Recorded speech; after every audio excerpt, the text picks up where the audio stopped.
Anytime transparency is added to a graphic design, it could potentially cause problems for the printing of the document. Illustrator includes a previewing interface that you can use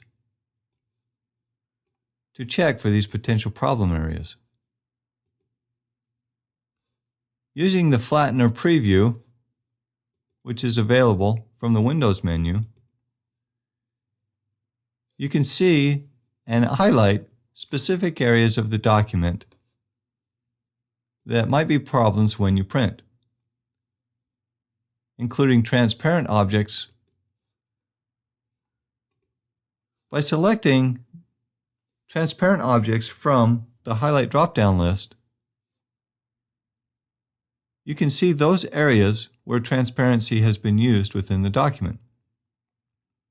You can then use these settings to determine how these are dealt with as they are printed. Other potential problem areas included rasterized complex regions and outlined strokes and expanded patterns. Each of these have several options, and you can specify the resolutions in pixels per inch to use for these different difficult areas.